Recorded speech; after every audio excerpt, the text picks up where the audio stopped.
कर्ण महाभारत का एक ऐसा योद्धा जो शायद अर्जुन को भी हरा सकता था। अपने पिता सूर्यदेव से मिले कवच और कुंडल के कारण वो अमर था, उसे कोई नहीं मार सकता था। लेकिन युद्ध के दौरान अर्जुन के हाथों वो मारा गया। इसके पीछे एक देवता का हाथ था, इंद्रदेव, स्वर्गलोक के राजा और अर्जुन के पिता, जो अपने पुत्र की रक्षा करने के लिए कुछ भी कर सकते थे। इंद्रदेव जानते थे कि युद्ध में अर्जुन और कर्ण का आमना सामना होना तय है, इसलिए एक दिन युद्ध से पहले इंद्रदेव एक साधु के भेष में कर्ण के पास गए। उन्होंने छल से कर्ण के कवच और कुंडल दान में मांग लिए। कर्ण को पता था कि ये दरअसल इंद्रदेव हैं, जो नहीं चाहते कि कर्ण अमर रहे। फिर भी कर्ण ने अपने कवच और कुंडल दान कर दिए और युद्ध में उसकी मृत्यु हो गई। और तो और आज कोई इंद्रदेव की बात क्यों नहीं करता, उनकी पूजा क्यों नहीं की जाती? आज हम इंद्रदेव से जुड़ी कुछ ऐसी कहानियों के बारे में बात करेंगे जो आपको हैरान कर देंगी।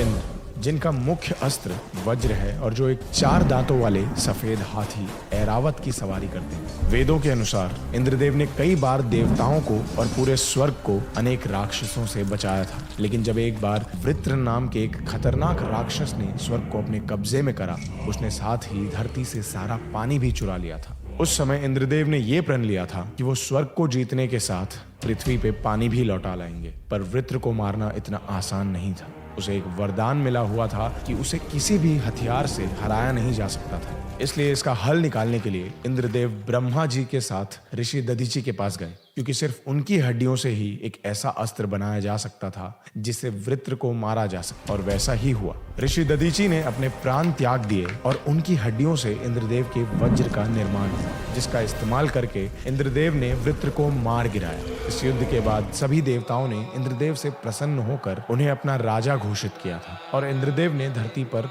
वर्षा के रूप में पानी लौटा दिया। तब से उन्हें बादलों और वर्षा का देवता माना जाता है।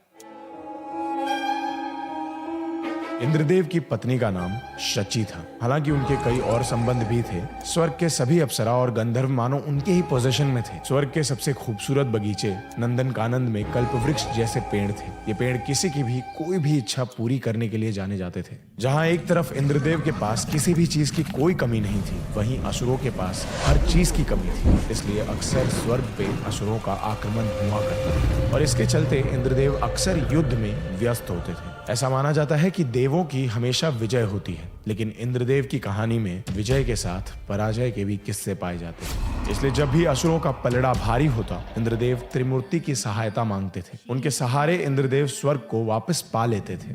लेकिन जब भी उनका स्वर्गलोक सभी खतरों से सुरक्षित होता, तब भी उन्हें अपना राज्य छिन जाने की चिंता लगी रहती थी। उनके इस डर का एक और कारण एक मशहूर प्रथा थी। इस प्रथा के चलते कोई भी इंसान या देवता 1000 अश्वमेध यज्ञ करने से इंद्र की पदवी पा सकता था। इसलिए इंद्रदेव कभी भी पूरी तरह से निश्चिंत नहीं महसूस करते थे। उन्हें हमेशा एक सेंस ऑफ इनसिक्योरिटी फील होती थी। धीरे धीरे इसी इनसिक्योरिटी और उनके बढ़ते अहंकार के साथ इंद्रदेव को लगने लगा कि दूसरों पर उनका पूरा कंट्रोल होना चाहिए। उन्होंने देवताओं के साथ पृथ्वी के लोगों में भी अपना डर फैलाना शुरू कर दिया। उनका कहना था कि अगर कोई भी उनके खिलाफ गया या किसी ने भी उनका निरादर किया तो वो वर्षा रोक देंगे।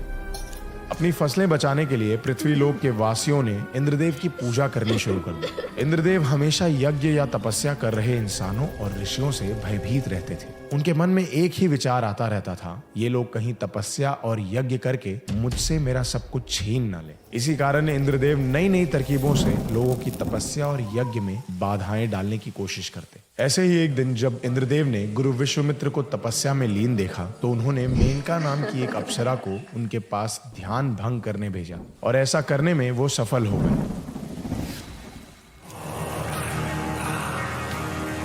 इंद्रदेव के अहंकार के साथ उनकी काम वासना भी कम नहीं थी और इस बात का प्रमाण हमें अहिल्या की कहानी से मिलता है। अहिल्या महर्षि गौतम की पत्नी, जिनकी सुंदरता के चर्चे तीनों लोकों में हुआ करते थे। इंद्रदेव उनकी कहानियों से इतने फैसिनेट हुए कि एक बार उन्होंने अहिल्या के साथ समय बिताने का फैसला किया। ये जानते हुए कि वो शादीशुदा थी, इंद्रदेव अहिल्या से मिलने पृथ्वी लोक आए। एक दिन जब महर्षि गौतम अपने घर से बाहर गए हुए थे, तब इंद्रदेव ने महर्षि गौतम का भेष बनाया और अहिल्या के सामने उनके पति के रूप में प्रकट हो गए। उन्होंने अहिल्या को उनसे संबंध बनाने को कहा, लेकिन कुछ ही समय में अहिल्या को यह एहसास हो गया कि वो उनके पति नहीं थे। अपने आप को उनसे दूर कर जब अहिल्या ने सवाल किए तो उन्हें पता चला कि वो दरअसल इंद्रदेव थे। पर जब महर्षि गौतम वापस आए और उन्होंने ये सब देखा तो वो बहुत क्रोधित हो गए। उन्होंने अहिल्या को एक पराये पुरुष के साथ देखकर उन्हें श्राप दे दिया कि वो पत्थर की बन जाएंगी और उन्हें तब तक मुक्ति नहीं मिलेगी जब तक स्वयं भगवान विष्णु आकर अहिल्या को स्पर्श न करें। इसलिए वाल्मीकि रामायण के बाल कांड में बताया गया है कि श्री राम जब अहिल्या के पास आके उनके पत्थर के रूप को छूते हैं तब उन्हें इस श्राप से मुक्ति मिल जाती है। दूसरी तरफ इंद्रदेव को भी महर्षि गौतम ने एक भयानक श्राप दिया। श्राप ये था कि इंद्रदेव के शरीर पर 1000 योनियां आ जाएंगी। ये श्राप मिलने के बाद इंद्रदेव की हालत बहुत बुरी हो गई थी। किसी भी देवता से उनका ये रूप देखा नहीं जा रहा था, इसलिए देवताओं ने ब्रह्मदेव की सहायता मांगी। ब्रह्मदेव के कहने पर इंद्रदेव ने शिव जी का ध्यान किया और शिव जी ने खुश होकर इंद्रदेव के शरीर की योनियों को आंखों में बदल दिया। इसलिए इंद्रदेव को 1000 आंखों वाले देवता कहा जाता था। इंद्रदेव को इस श्राप से मुक्ति मिल गई, पर इन्हीं सब के कारण धीरे धीरे उनकी महत्वता कम होने लगी। यही कारण है कि जहां एक तरफ वेदों में 1/4 श्लोक केवल इंद्रदेव के गुणगान करते हैं, वहीं दूसरी तरफ वेदों के बाद लिखे पुराणों की कहानियों में उन्हें एक सेकेंडरी रोल में दिखाया जाता है। पुराणों, रामायण और महाभारत जैसे महाकाव्यों में उनकी ईर्ष्या साफ नजर आती थी। इंद्रदेव का अहंकार इतना बढ़ गया था कि अगर कोई उनकी पृथ्वी लोक पे पूजा नहीं करता तो वो उन्हें वर्षा रोक के दंड देते। लेकिन अब समय आ गया था इस अहंकार को तोड़ने का।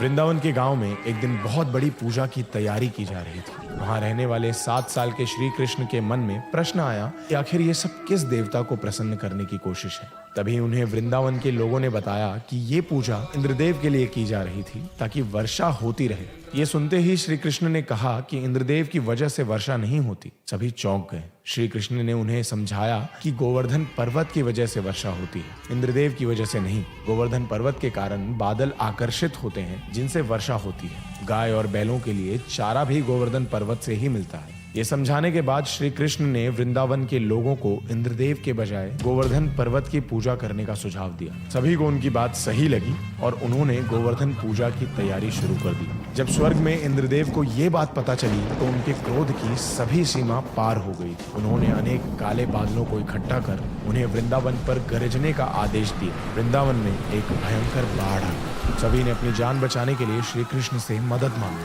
तब श्री कृष्ण ने अपनी छोटी सी उंगली पर पूरे गोवर्धन पर्वत को उठा लिया। सभी वृंदावन वासी और पशु पक्षियों को गोवर्धन पर्वत के नीचे आसरा मिला।